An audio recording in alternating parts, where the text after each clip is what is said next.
Voltando. Mas, realmente, gente, falar sobre Romanos 3 não é tarefa fácil, tem muita coisa ali para poder se explorar. Alguns comentaristas bíblicos que eu vi falando sobre isso, os caras foram bem longe, bem profundo. Alguns deles, como Martin Lloyd Jones, ficou 20 páginas numa palavra, entendeu? Sabe o que é isso? Isso é muita coisa. É por conta da profundidade que tem o texto bíblico em relação a algumas coisas, principalmente no que se trata sobre a doutrina da salvação e a obra efetuada por Jesus Cristo. Esse é o nosso foco hoje. Falar sobre aquilo que Jesus Cristo fez em nosso favor. Sobre a providência de Deus em enviar seu Filho Jesus Cristo para nos conceder salvação. Essa é a doutrina mais importante das Escrituras. Mas, antes disso, nós vamos orar. Eu queria pedir que alguma pessoa, voluntária aí, homem de Deus ou mulher de Deus, orasse, caso queiram. Não tem nenhum homem de Deus.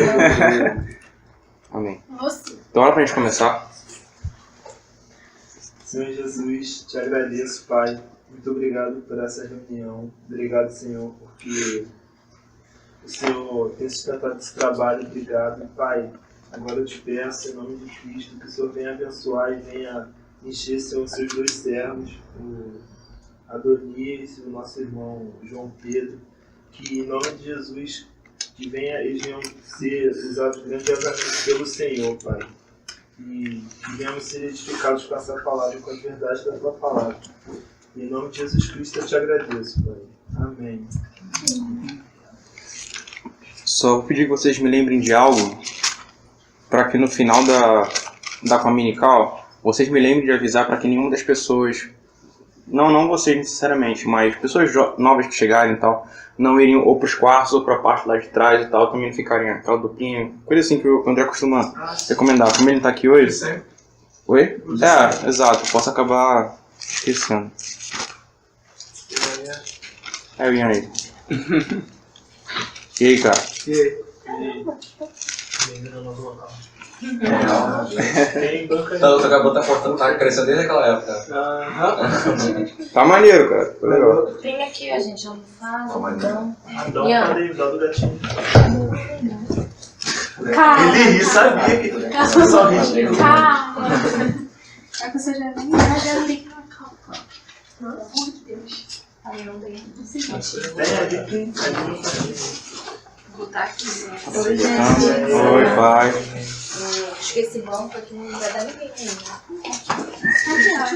Eu acho que a gente poderia colocar a Bíblia no chão, né? Aproveitar o... Eu ponho. Não, cara. Bota esse banco do teu lado.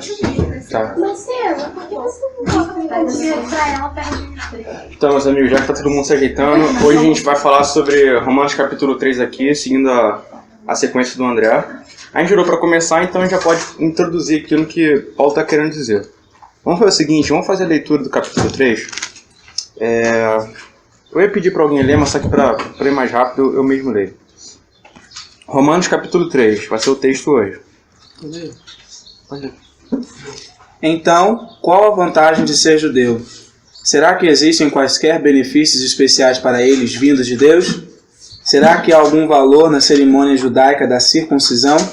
Sim, ser judeu tem muitas vantagens, principalmente porque Deus confiou-lhes suas palavras para que assim pudessem conhecer e fazer sua vontade. É verdade que alguns deles foram infiéis, mas será que a infidelidade deles anulará a fidelidade de Deus? Naturalmente que não. Ainda que todos sejam mentirosos, Deus não é. Lembre-se de que está escrito que as palavras de Deus serão sempre provadas como verdade e justiça, não importando quem as discuta. Mas se as injustiças que cometemos servem para ressaltar ainda mais claramente a justiça de Deus, o que é que podemos dizer?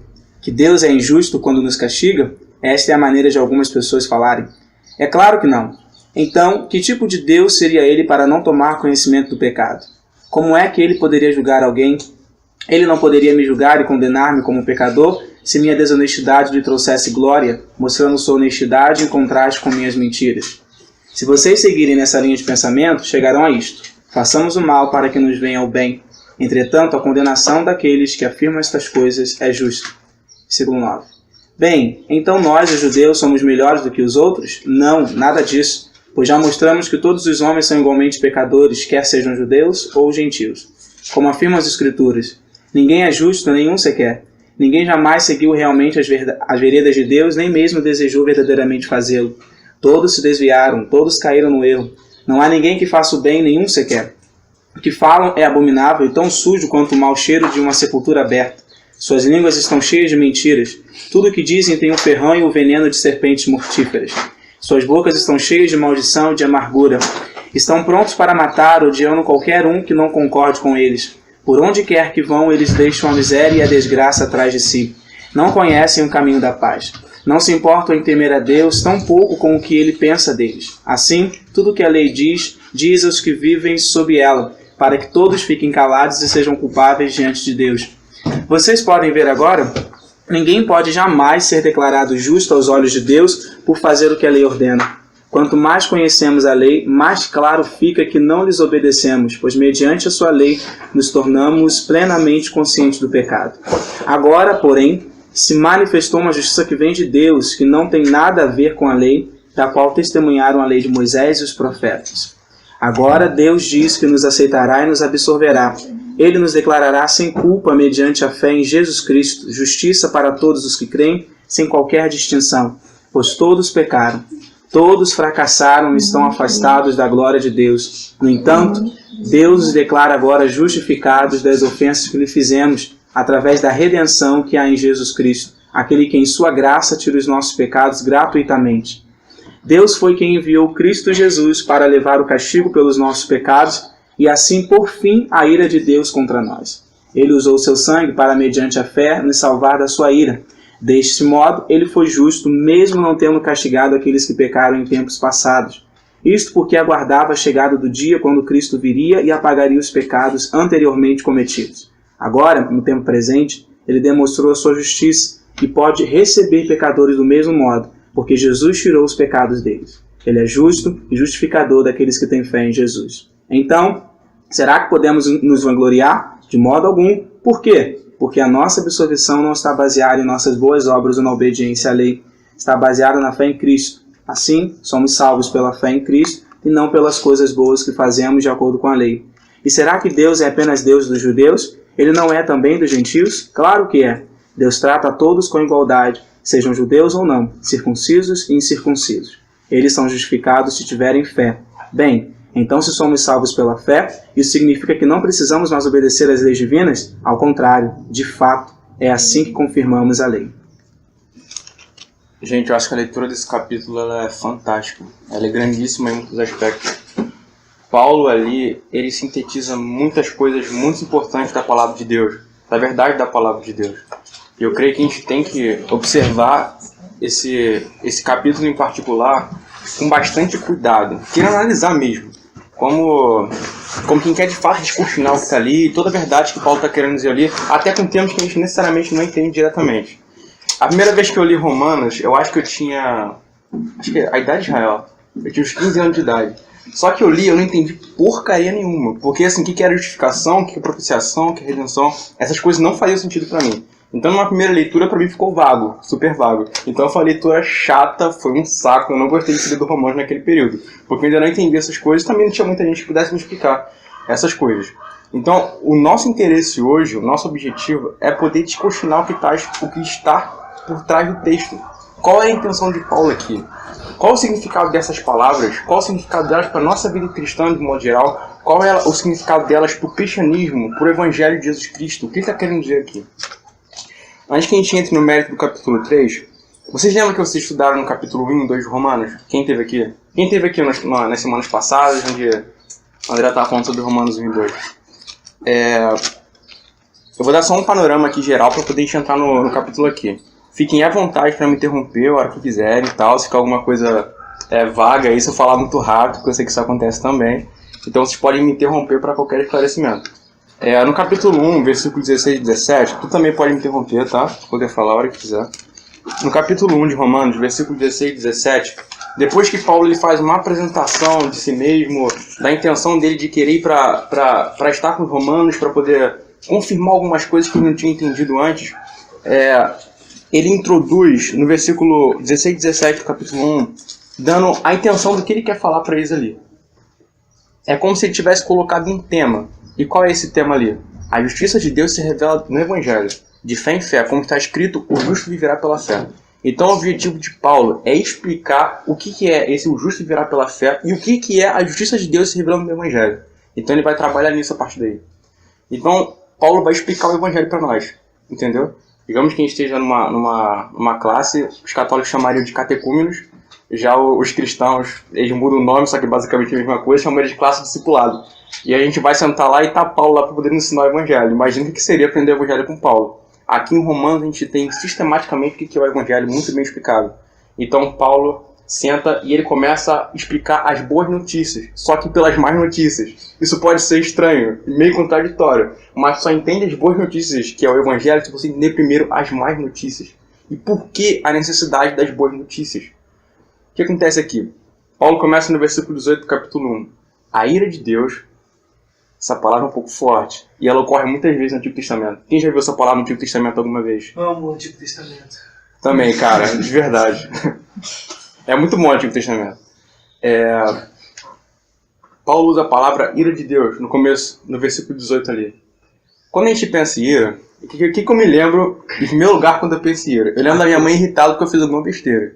Entendeu? Eu penso em trovão pra mim do céu acertando alguém. Isso é bem poético. Poético mesmo. Cara, eu tenho a mesma sensação quando minha mãe tá irritada comigo, então é mais ou menos a mesma coisa. Quando eu fazia besteira quando eu era criança, e eu fiz besteira, ainda que eu seja quieto, e minha mãe vinha... Não, uma coisa que deixava minha mãe muito bolada. Não precisa não, deixa quieto. Quando eu e o Arthur brigava quando a gente era criança, a gente é o tipo do cara que a gente brigava muito, e o Arthur se ensinava muito até hoje também, só que hoje a gente é convertido, né? Então é um pouco diferente. Mas eu lembro quando a gente brincava que a mãe pegava um cinto, 2 na verdade. Ela sentava cada um no sofá e ela batia um cinto em cada um assim, ó. Minha mãe muito irritada. Minha mãe é um doce, quem conhece aqui sabe que ela é um doce. Ela é um amor de pessoa, eu testifico isso. De verdade. Ela é extremamente carinhosa. Mas quando a gente brigava quando era criança, ela ficava extremamente irada, brother. Assim, cara, era outra coisa, um tufão, entendeu? Ela arrebentava a gente. Era bravo. Aí... Transfiguração. Isso, cara, era outra pessoa, entendeu? Ou então a gente pensa, por exemplo, no Hulk, um cara que ficou nervoso lá porque alguém fez alguma coisa errada com ele. Eu prefiro ficar com a minha mãe. Também. Na verdade, eu prefiro o Hulk, eu acho isso melhor. Mas alguém mexe alguma coisa com o Hulk, dá implicada com ele, ele fica boladíssimo, entendeu? Ele fica super forte e tal, ele vai estrangular você, entendeu? O Hulk esmaga. Então, quando a gente pensa em ira, a gente pensa em algum capricho sentimental. Entendeu? Alguém tá nervoso e alguém vai descarregar esse nervosismo dessa pessoa. Entendeu? Naturalmente, é isso que a gente pensa em ira. Agora, eu vou fazer uma pergunta pra vocês. Será que a ira de Deus é a mesma coisa que a ira da minha mãe?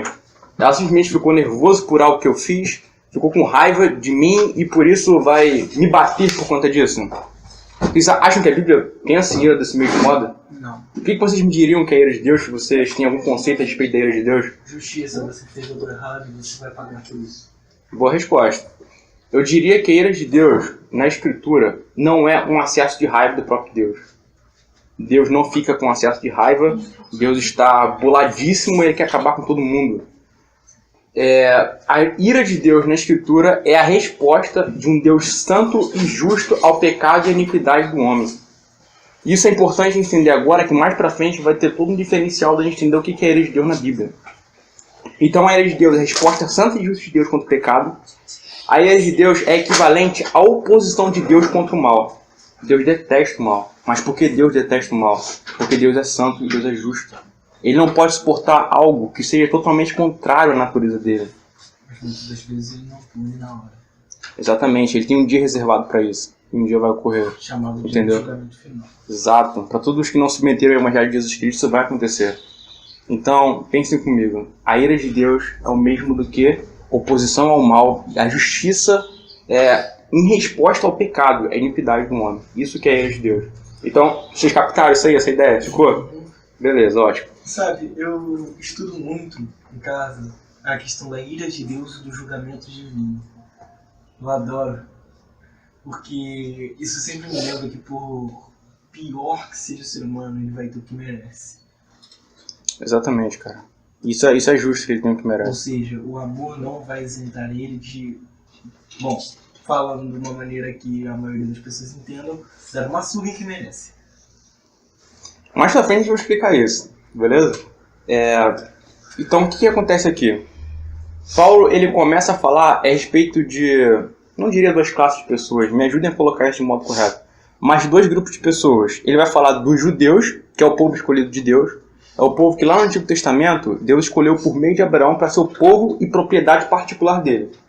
Aí tem aquela palavra lá em Êxodo 19, que seriam sacerdotes de Deus, ou seja, eles anunciariam a perfeita lei de Deus às outras nações vizinhas. Entendeu? Então Deus escolheu esse povo de Israel para poder serem propriedade particular de Deus. Esse povo era um descendente de Abraão e coisa do tipo. Só que esse povo, ainda que tenha sido escolhido por Deus e recebido a santa lei de Deus, esse povo, por vezes, se desviou do próprio Deus e foi para a idolatria. Correto? Coisa assim aconteceu, mas enfim, guarda isso aí. E ele também fala a respeito de gentios. Quem são os gentios? Os gentios são pessoas que não tiveram acesso às leis dadas por Deus ao povo de Israel no Antigo Testamento. Não tiveram acesso às instruções que os profetas deram, não tiveram acesso à palavra de Deus no Antigo Testamento, não tiveram acesso à revelação que Deus deu a Moisés, coisas desse tipo. Entendeu? Então ele está falando sobre esses dois grupos de pessoas.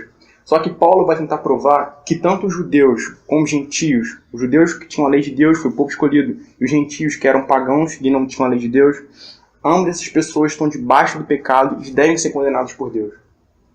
Em primeiro lugar que a gente deve entender, os gentios, por mais que não tivessem a lei de Deus, galera, se eu estiver indo muito longe, muito rápido, por favor, pergunta. Não fiquem vagos aqui. Os gentios, por mais que não tivessem a lei de Deus revelada, tivessem elas em mãos, os 10 mandamentos, eles tinham a revelação de Deus também. E como Paulo prova que esse povo tinha a lei de Deus? Lá no versículo 19, 20, 21, e em diante, do capítulo de Romanos, ele vai dizer que Deus revelou a si mesmo para esse povo. E como é que ele fez? Por meio da consciência e por meio da criação. Todo homem que existe, até aquele cara lá na África, talvez, vou tomar outro referencial porque a África está muito batido já, mas aquele cara, enfim... China. Pode ser, entendeu? Um camponês da China que não tem acesso à área urbana nem à tecnologia, entendeu? Até esse cara não é ignorante em relação a Deus. E por quê? O que a Bíblia vai dizer para nós? Esse cara tem a lei de Deus na mente dele. E ele tem a revelação de quem Deus é por meio da criação. Todo homem que existe sobre a face da terra tem consciência de que Deus existe. Até porque a pessoa pensa às vezes 2 vezes antes de fazer uma besteira, mas faz mesmo assim. Exato, mas se ele pensa e reconhece isso como besteira, é porque existe uma lei moral de Deus na mente dele, que Deus colocou ali. Entendeu? Se vocês puderem, leia rapidinho o versículo 19 e 20 do capítulo 1 de Romanos. Pode ler? Pode ler, Pedro. Porquanto o que de Deus se pode conhecer é manifesto entre eles, porque Deus lhe manifestou. Porque os atributos invisíveis de Deus, assim com seu eterno poder, como também a sua própria divindade, claramente se reconhecem desde o princípio do mundo, sendo percebido por meio das coisas que foram criadas. Tais homens são, por isso, indesculpáveis. Versículo 21. Porquanto, tendo conhecimento de Deus, não glorificaram como Deus, nem lhe deram graças, antes se tornaram nulos em seus próprios raciocínios, obscurecendo-se-lhes o coração insensato. Agora pense comigo. Esse cara não tinha o Antigo Testamento. Não tinha acesso à Bíblia, como os judeus tinham. O Antigo Testamento é a Bíblia, entendeu? Por mais que às vezes as pessoas fazem separação, que o Antigo Testamento não tem valor para nós, agora só o Novo Testamento, isso é por ignorância. Mas, enfim, essas pessoas, por mais que não tivessem a Bíblia, e não tivessem quem chegasse para elas e falasse do Evangelho de Jesus e quem era o próprio Deus, essas pessoas não eram inocentes. Essas pessoas tinham conhecimento sim do próprio Deus. Normalmente os teólogos costumam chamar isso de revelação geral. Não sei se alguém já ouviu falar desse termo aqui, ou então revelação natural. Ou seja, legal. Deus se revelou ao homem por meio da criação e se revelou na mente humana. Então vocês entenderam que esse povo pagão, por mais que não tivessem acesso à lei de Deus e ao Antigo Testamento, estão sob pecados e não são inocentes? Ficou isso claro aqui? Porque normalmente as pessoas vão perguntar isso. Eu sempre perguntei isso.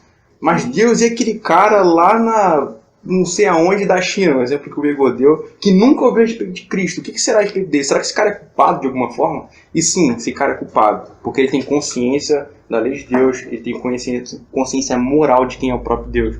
Entendeu? É isso que o apóstolo Paulo mostra a gente aqui no capítulo 1.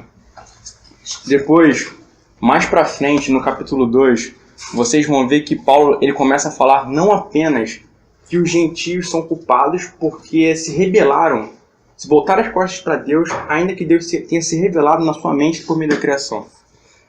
Paulo vai mostrar que os judeus que tinham a lei de Deus, os judeus que foram instruídos na lei de Deus por meio de sacerdotes, que tinham todo o Antigo Testamento. E, gente, o Antigo Testamento tem uma preciosidade grandíssima. Esses homens, por mais que tivessem o Antigo Testamento, viraram as costas para Deus. Por vezes isso acontece. Quem aqui já leu o livro de Juízes alguma vez? O livro de Juízes, cara, é incrível, porque no capítulo fala que o povo se arrependeu e clamou a Deus. No outro capítulo o povo está fazendo merda de novo. Entendeu? Então vocês veem a profundidade disso. O povo de Israel, hora a outra, constantemente, sempre se desviava da lei de Deus para poder vencer a idolatria. Você já lendo 1 Reis, 2 Reis também? Gente, é um absurdo aquilo, cara. Um rei após os outros fazendo cada cagada. Mas entendeu? A diferença entre aquele tempo e hoje em dia é que antigamente, quando eles estavam sob a lei do Velho Testamento, eles eram castigados para valer. Agora que a gente está sob a lei do Novo Testamento, né? Cara, a lei do Antigo Testamento e do Novo Testamento, o princípio moral é basicamente a mesma coisa. Só tem só algumas mudanças. Diferença, o Novo Testamento tem muito mais tolerância. Cara, eu vou explicar isso. E quando chegar lá pro versículo... Assim, a forma de Deus tratar as coisas mudou. Por exemplo, o povo tinha que se arrepender quando fazia besteira. Assim como também nós, por exemplo, se, por mais que sejamos salvos, quando estamos frios, no momento de frieza espiritual, devemos nos arrepender e nos voltar para Deus. Da mesma forma como no Antigo Testamento. O povo estava em pecado, o povo deveria se arrepender e se voltar para Deus. Me corrija se eu estiver errada, é meio que tipo assim, não, quem mudou não foi a lei, quem mudou foi o povo. Porque na época em que foi escrito o Antigo Testamento, que foi vivenciado, eram pessoas em que a sociedade, no geral, era por meio de guerra. Tudo era por meio da guerra. Um território conquistava outro por meio da guerra, se impunha uma outra lei por meio de guerra, não era por meio de argumentação como quando Cristo nasceu, Império Romano, o auge da filosofia, então era tudo por meio da argumentação. Então, o que mudou não foi Deus, o que mudou foi o modo de Deus lidar com povos diferentes, entendeu? Eu também acrescentaria na fala da Isabela a questão de que no Antigo Testamento você tinha uma questão deles acharem que a lei, um exemplo que a gente vê no Novo Testamento, é com a mulher adúltera. Eles viam o julgamento como no ato. Entende? Pegou a mulher no adultério, pronto, tá pegado. Só que Cristo veio mostrar que é muito mais profundo que você encontrar a mulher no ato. Aí eu queria fazer só um adendo no que ela colocou, que no Novo Testamento você vê o apóstolo Paulo por 2 vezes falando aqui em Romanos, ele fala que Deus entrega essas pessoas às próprias paixões. Então você vê um julgamento de Deus severo que ele tinha também no Antigo Testamento. E você vê também ele falando em Efésios que essas próprias pessoas elas mesmas se entregam aos próprios deuses. Então você não vê uma mudança do julgamento de Deus. Você vê que Deus no Antigo Testamento fazia, como a Isabela bem colocou, através de guerras, através do próprio juízo de Deus abria a terra e tudo mais. Mas no Novo Testamento, se a gente levar essa ideia de que o Novo Testamento é muito mais tranquilo, é muito mais suave, a gente pode cair no erro de esquecer, por exemplo, esse texto de Romanos, que é Deus entregando as pessoas aos seus próprios desejos. Olha, vocês não me querem, vocês não olham. Mental, antes de ser entendeu? Físico, enquanto no Antigo Testamento era físico e depois atingiu o mental. Exato. No Antigo Testamento, uma coisa que precisa entender e ficar claro pra gente. O Deus do Antigo Testamento e o Deus do Novo Testamento é o mesmo. Outra coisa, eu vou um pouco mais longe do que a gente costuma pensar, mas o significado e a importância do Antigo Testamento e do Novo Testamento é o mesmo. O Antigo Testamento tem tanto valor quanto o Novo Testamento tem pra gente. Eu já fiz isso por muito tempo na minha vida. Mas, por exemplo, quando eu me converti, eu li o Novo Testamento 5 vezes antes de ler o Antigo Testamento. Isso é necessariamente um erro. Entendeu? Porque é como se o Antigo Testamento não pudesse me dar instrução. Vocês querem ver algo muito importante? Paulo chega a Timóteo e ele fala o seguinte: toda a escritura é inspirada por Deus, útil para a correção, para o ensino e para poder educar o homem na justiça, a fim de que ele seja perfeito e perfeitamente habilitado para toda boa obra. Que escritura Paulo está falando para Timóteo? O Antigo Testamento. Então Paulo está falando para Timóteo: Timóteo, use o Antigo Testamento para pregar para o seu povo. Entendeu? E no Novo Testamento que Paulo está falando isso, é no Novo Testamento. Percebam isso. O que a gente precisa entender é é basicamente o seguinte: o Antigo Testamento tem a mesma função e o mesmo objetivo que o Novo Testamento. E qual seria esse objetivo? Anunciar Jesus Cristo. Isso não está tão claro no Antigo Testamento, cara. Quando a gente olha as explicações dos apóstolos sobre o Antigo Testamento, fica muito claro. Paulo baseia todos os argumentos dele em Romanos com base no Antigo Testamento. Se vocês olharem lá no versículo 2 e 3 do capítulo 1 de Romanos, Paulo vai dizer o seguinte: a respeito do Evangelho de Deus, o qual foi por Deus prometido outrora, por intermédio dos profetas nas Sagradas Escrituras, com respeito ao seu Filho. Ou seja, o Evangelho foi prometido no Antigo Testamento e Jesus foi anunciado no Antigo Testamento. Então, posso dizer uma coisa para vocês: o Antigo Testamento está encharcado de Jesus Cristo. Está cheio do Evangelho de Jesus Cristo lá. Entendeu? A gente precisa notar isso lá. Aquelas passagens como Salmos capítulo 22, descreve todo o sofrimento de Cristo na cruz. Salmos capítulo 65 nos ensina até sobre a doutrina da justificação, quando o salmista, que reflete ali o lamento de Cristo, disse o seguinte: por isso eu preciso restituir aquilo que eu furtei. Isso fala do fato que Cristo lá na cruz, ele restituiu aquilo que ele não furtou, porque ele pagou o nosso pecado em nosso lugar. Entendeu? Quando a gente pega Isaías 53 falando sobre o servo sofredor, que é Cristo sofrendo lá por nossos pecados, Isaías 41, que fala a respeito do cara, no caso é Jesus Cristo, que não esmagaria a cana quebrada, nem apagaria o pavio que fumega, dizendo que um modelo como Cristo, se chegaria a gente, seria um modelo manso, brando, calmo, tranquilo, de paz, suave. Então o Antigo Testamento está cheio do Evangelho de Jesus Cristo. A gente precisa notar isso. Entendeu? O mesmo zelo que a gente tem que ter para poder estudar o livro de Romanos aqui agora, a gente tem que pegar a primeira Crônicas e estudar, entendeu? No Novo Testamento a gente pode ver uma reflexão do Antigo, naquele momento em que Jesus chega lá na igreja e vê o comércio na igreja, e aí ele simplesmente destrói tudo o que estava ali, porque aquilo era um ato errado. Exatamente. E um ato errado segundo os padrões do Antigo Testamento, entendeu? Então, pense nisso. Quando Paulo pregava, ele usava o Antigo Testamento para isso, entendeu? Ele anunciava Cristo com base no Antigo Testamento. Então vamos dar mais valor a isso. Existe uma corrente teológica, alguns aqui já devem ter ouvido falar, que é chamada dispensacionalismo. Quem já ouviu falar nisso? Israel?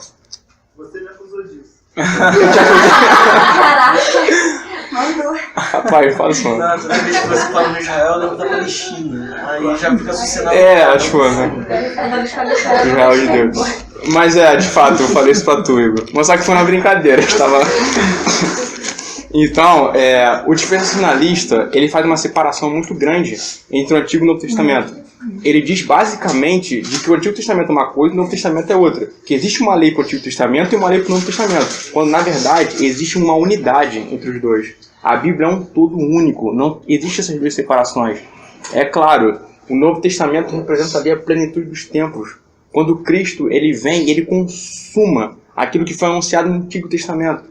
Entendeu? É claro, a gente pode dizer que o Antigo Testamento olhava para o futuro, enquanto o Novo Testamento agora olha para o passado. No sentido que ele olha a conclusão do sacrifício redentivo de Cristo ali, enquanto o Antigo Testamento só anunciava. Entendeu? Tem uma passagem lá em Hebreus, capítulo 1, que diz o seguinte. Gente, essa passagem é muito bonita, de verdade. Havendo Deus falado outrora aos pais pelos profetas, agora nos falou por Jesus Cristo. Ou seja, essa passagem coloca uma unidade entre o Antigo e o Novo Testamento. E tanto no Antigo quanto no Novo Testamento é Deus Pai falando o tempo todo. Era Deus Pai falando anteriormente por meio dos profetas, agora é Deus Pai falando por meio do Senhor Jesus Cristo. Entendeu? Isso que é importante a gente notar. Então, gente, leiam o Antigo Testamento, fixem-se no Antigo Testamento, há muita coisa a se aprender sobre o Evangelho ali. Pessoal, se vocês... Enfim, acho que eu vou pular essa etapa, senão a gente não vai ser do capítulo 3, que a gente nem entrou nele ainda. Então, Paulo estava mostrando que tanto os pagãos, os gentios, estavam sob pecado e sob o juízo de Deus, sob a lei de Deus, como também os judeus que tinham a lei de Deus não a seguiram. Eles se desviaram da lei de Deus e andaram em pecado. Então, gente, vamos ler Romanos 3, do versículo 1 a 8 de novo, para a gente poder entender isso aqui. Vou ser bem sério para vocês, eu vou precisar da vossa ajuda, dizendo assim, porque... De verdade, esses primeiros versículos de Romanos capítulo 3 é um bagulho de doido. Eu não entendo o que Paulo está querendo dizer ali no primeiro momento. Tive que estudar melhor depois e ver alguns comentários para poder compreender, porque é um pouco complicado. Vamos lá, Romanos 3, versículo 1 a 8. Qual é, pois, a vantagem do judeu? Ou qual a utilidade da circuncisão? Muita, sob todos os aspectos. principalmente porque aos judeus foram confiados os oráculos de Deus. E daí? Se alguns não creram, a incredulidade deles virá desfazer a fidelidade de Deus? De maneira nenhuma. Seja Deus verdadeiro e mentiroso todo homem, segundo está escrito, para serem justificados nas tuas palavras e venhas a vencer quando forem julgados. Vamos parar aqui. E eu vou fazer a seguinte pergunta, e não é retórico. O que vocês entenderam dessa passagem? Do versículo 1 ao 4 aqui de Romanos capítulo 3. Posso falar? 4? Romanos 3, do versículo 1 ao 4. Eu fiz a leitura aqui. O que vocês entenderam? O que vocês me diriam, assim, primeiramente? Quando vocês ouvem a leitura. Quando ele chega aqui no versículo 3, aí ele começa a complicar a parada muito, entendeu? É basicamente que a finalidade da revelação de Deus aos judeus não era com finalidade nos judeus, era com finalidade na glória de Deus. Também faz sentido. Tem a ver com o texto também. Mas só que Paulo fala algumas coisas aqui, se a gente não ler com cuidado e atentamente, até mesmo com a ajuda de alguns comentários bíblicos, algumas pessoas que puderam acurar o texto melhor, a gente observa. Primeiro no versículo 1 e 2, ele vai dizer que, ainda que tanto judeus quanto gentios estejam debaixo do pecado, os judeus têm sim alguma vantagem sobre os gentios. E qual é? Não que Deus não vai puni-los igualmente, mas que os judeus anteriormente foram um povo separado de Deus e receberam muitas glórias por conta disso. Como o próprio oráculo de Deus no Antigo Testamento. Gente, Deus separar um povo e Deus revelar quem Ele é para esse povo e revelar a lei de Deus para esse povo. E a lei de Deus, 10 mandamentos, é o próprio caráter de Deus revelado. Isso é uma grande vantagem, um grande privilégio. E como nós dissemos aqui, Cristo está revelado de Gênesis a Malaquias no Antigo Testamento. Ele está profundamente revelado ali nas passagens que nós citamos aqui. Então, é sim vantagem. E Paulo vai dizer outra coisa também lá no capítulo 9 de Romanos, versículo 4 e 5. Ele diz, gente, a eles pertencem as alianças. A eles pertence a lei de Deus. A eles pertence a adoção. A eles pertencem as promessas.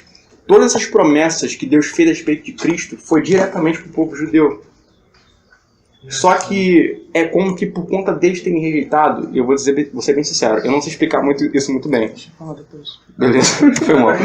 Mas é como que, se por eles terem rejeitado, Deus abre o acesso a essas promessas, Deus abre o acesso a essa aliança, a esse pacto ao povo gentio também. E Deus faz isso por meio de Jesus Cristo.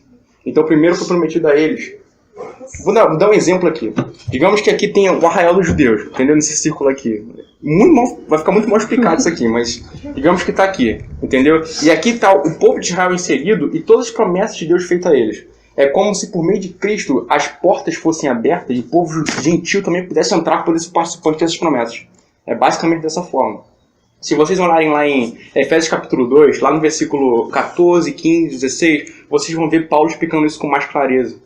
Entendeu? Nós fomos enxertados nessas promessas que foram primeiramente feitas aos judeus. Entendeu? Essa é a grandeza disso. A explicação que Paulo faz em relação a isso, ele fala mais detalhadamente lá em Romanos 9, 10 e 11. E ele fala isso com tanta glória que ele chega no final do capítulo dizendo o seguinte: ó, profundidade, tanto da sabedoria como do conhecimento de Deus. Quem conheceu a mente do Senhor? Quem foi seu conselheiro? Quem ele deu primeiro para que depois fosse restituído? Porque dele, por ele e para ele são todas as coisas. A ele, pois, agora eternamente. Amém. O propósito de Deus foi usar o povo de Israel como um meio onde a salvação chegaria a todo mundo. Porque o próprio Cristo descende do povo de Israel. Então, isso é grandioso. Então, a gente pensa com o apóstolo Paulo aqui, qual é a vantagem dos judeus? Eles foram gloriosamente usados por Deus, tanto para a revelação da lei de Deus, como também gloriosamente usados por Deus para poder trazer o Messias ao mundo. Entendeu? Então a vontade deles é muito grande. Jesus Cristo, nosso Senhor, é um judeu. Entendeu? Então a gente pensa, cara, a etnia de Cristo, a nação de Cristo, não. A nação de Cristo é a nação judia. Entendeu? Então essa é uma grande glória. Pô, se dissesse que Cristo é brasileiro, eu ia estar, cheio de glória aqui, todo orgulhoso, fanado, entendeu? Imagina, cara. Eu sou brasileiro. Entendeu? Só que não... Mas eu imaginaria um Jesus negão, cabelo crespo assim, né? Mas ele era negão. Porque Corta essa parte. Não, porque é provado historicamente que pelo lugar onde Jesus nasceu, pelas condições e tudo mais, ele era negão. Ele era árabe. Pessoal, gente, aqui, antes do Adonias estar entregando a folhinha, eu pedi para que pudesse falar, porque realmente nós conversamos isso na segunda-feira e falou, cara, vai ser muito difícil falar sobre esse início do capítulo. E eu li alguns comentários, e principalmente do John Stott, ele meio que explica muito bem, e tem um também do Beacon que ele fala, muito bem explicadinho. E para a gente poder entender o capítulo 3, os primeiros versículos, a gente tem que voltar ao capítulo 2, versículos 17 até o versículo 20, se eu não me engano, até o versículo 29. Por quê? Porque é nesse momento que o apóstolo Paulo... Desculpa. Nada. São 2 folhas, tá? Só para isso. Tá. É porque é nesse momento que o apóstolo Paulo, é porque o capítulo 2, versículo 17 até o versículo 29, ele faz uma ligação com o capítulo 3, do 1 até o versículo 8. É o apóstolo Paulo tratando nesses primeiros versículos, nesses últimos versículos do capítulo 2, a respeito da circuncisão. Tá? Dizendo o verdadeiro propósito da circuncisão e de fato qual é a verdadeira circuncisão, que não é aquela do prepúcio da carne, mas aquela que é feita no coração. Circuncisão é higiene. Isso, tudo bem. E aí você vê no capítulo 3, o apóstolo Paulo perguntando então, na verdade, o que a gente vê no capítulo 3 é um recurso literário que os filósofos usavam na época, que é chamado diatribe. E aí o John Stott ele fala uma coisa interessante, ele fala assim, era uma convenção literária bastante conhecida dos filósofos no mundo antigo. Nela, um professor desenvolvia um diálogo com os seus críticos ou com os seus alunos, primeiro colocando e depois respondendo as suas próprias perguntas. Aí Augusto Nicodemos, quando dá uma exposição em Romanos capítulo 9, fala que a mesma coisa o apóstolo vai fazer isso no capítulo 9. É meio como se ele estivesse prevendo que naquela igreja algum judeu se levantaria para falar, para perguntar para ele, então qual é a vantagem de ser judeu? Então será que a palavra de Deus falhou com o povo de Israel? E aí o apóstolo Paulo, e aí John Stott é interessante que ele trata, o apóstolo Paulo cristão prevendo talvez um questionamento com o apóstolo Paulo fariseu. É como se ele estivesse conversando com ele mesmo, sabe, aquela mente que ele tinha no passado. Então ele pergunta para ele mesmo, né, já respondendo uma objeção. E aí John Stott fala de 4 objeções. O Adonias falou de uma, que é a primeira objeção, que é com relação à sabotagem e aliança de Deus. Pô, então qual é a vantagem de ser judeu? E aí o apóstolo Paulo fala, muita coisa, como o Adonias colocou. Eles receberam os oráculos do Senhor, eles tomaram para si e acharam que era uma propriedade exclusiva de Deus, no sentido de que Deus é só para eles, não vai ser para ninguém mais. Quando na verdade eles fracassaram. E aí o apóstolo Paulo fala o seguinte, olha, eles receberam não somente os oráculos, mas com os oráculos receberam a responsabilidade, tá? Ao invés de se sentirem seguros, porque tem os oráculos de Deus. Tipo, olha, você aí é gentil, não tem, mas eu tenho. E nesses versículos do capítulo 2, versículo 17 a 29, o apóstolo Paulo está tratando de judeus que são prepotentes, né? Se gabavam no conhecimento da lei de Deus, mas não obedeciam. Era um tipo de judeus que diziam assim, olha, não adulterarás, mas adulterava. Não furtarás, mas furtava. Então, esse primeiro momento do capítulo 3, antes do apóstolo falar sobre a depravação, sobre finalizar o argumento dele sobre a depravação total, ele levanta 4 objeções, alguns consideram 3, outros consideram 4, de pessoas que poderiam possivelmente levantar na hora lá da leitura da carta e falar, olha, eu não concordo com o que o apóstolo Paulo está falando, porque, qual é a vantagem, então, de ser judeu? Aí o Adonias falou da primeira, e aí, se me permitir, eu posso falar da segunda? A segunda está no versículo 3. Oi? Pode respirar, João Pedro. Rapidão. Aí vamos ler o 1 ao 3, que aí fica mais fácil. Bota assim, então, qual a vantagem de ser judeu? Será que existem quaisquer benefícios especiais para eles, vindos de Deus? Será que há algum valor na cerimônia judaica da circuncisão? Sim, ser judeu tem muitas vantagens, principalmente porque Deus confiou-lhes suas palavras para que assim pudessem conhecer e fazer a sua vontade. Essa é a primeira objeção, ok? Aí a segunda objeção, versículo 3. É verdade que alguns deles foram infiéis, mas será que a infidelidade deles anulará a fidelidade de Deus? É basicamente o seguinte que eles queriam perguntar. Então, beleza. Eles foram infiéis, então acabou. Deus é fracassado, como a gente vai ver isso lá em Romanos capítulo 9, com relação à promessa de Deus. Será que a promessa de Deus falhou? E o apóstolo Paulo responde que nem todos que são de Israel são israelitas, mas aí ele vai dar a resposta no versículo 3 quanto a essa objeção, que é a seguinte. Versículo 4. Pode ser, não ser de Israel, mas acabar sendo israelita. Exatamente, como nós somos Israel de Deus. Versículo 4. Naturalmente que não, ele responde. Lembrem-se de que está escrito que as palavras de Deus serão sempre provadas como verdade e justiça, não importando quem as escuta. Aí o John Stott bota assim, a resposta abrupta de Paulo é ainda mais violenta do que sugerem as expressões que temos nas diferentes versões. Por exemplo, tem algumas versões, a NVI vai tratar a palavra de modo nenhum. A ARA vai tratar de maneira nenhuma, e tem uma versão que ele utiliza que é a BLH, que fala assim, de jeito nenhum. Ou seja, a infidelidade dos homens simplesmente coloca a verdade de Deus em destaque. A sua justiça será sempre vindicada contra a justiça deles. A resposta a essa objeção fica mais clara na próxima objeção, que é o versículo 5. Ele bota o seguinte: mas se as injustiças que cometemos servem para ressaltar ainda mais claramente a justiça de Deus, o que é que podemos dizer? Que Deus é injusto quando nos castiga? Esta é a maneira de algumas pessoas falarem. É claro que não. Então, que tipo de Deus seria ele para não tomar conhecimento do pecado? Como é que ele poderia julgar alguém? Ele não poderia me julgar e condenar-me como pecador se minha desonestidade lhe trouxesse glória, mostrando sua honestidade em contraste com as minhas mentiras. Aí, a terceira objeção que John Stott coloca é o seguinte: os ensinamentos de Paulo contradizem então a justiça de Deus. Isso equivale a dizer, se a minha infidelidade, ela coloca em destaque a fidelidade de Deus, se a minha injustiça estabelece a sua justiça, por que ele encontrará falha em mim? Se eu minto, se eu peco, Deus está sendo glorificado, Deus está sendo exaltado, por que então ele tem que me julgar? Por que então ele tem que me condenar? Mas eu posso responder essa Só um instantinho, deixa eu terminar aqui rapidinho, só para aí você pode falar. Ele põe o seguinte, olha, ele verdadeiramente é o vitorioso com o meu pecado, por que ele exigiria uma retribuição por ele? Aqui é uma importância do Salmo 51, versículo 4. Abre lá, Salmo 51, versículo 4. Aí eu posso fazer uma Pode analogia. Então é o seguinte, o policial ele ganha dinheiro prendendo bandido, mas ele vai deixar de prender bandido só pra ter mais bandido pra ele prender e ganhar dinheiro? Claro que não, por causa da lei. Ele vai 51, versículo 4. Ele vai prender bandido ganhando dinheiro ou não, por causa da lei. Entende? Essa analogia. Tá, pra você. Versículo 51, 4. Foi? Alguém pode ler? Pequei contra ti somente, e fiz o que é mal perante teus olhos, de maneira que serás tido por justo no teu falar e puro no teu julgar.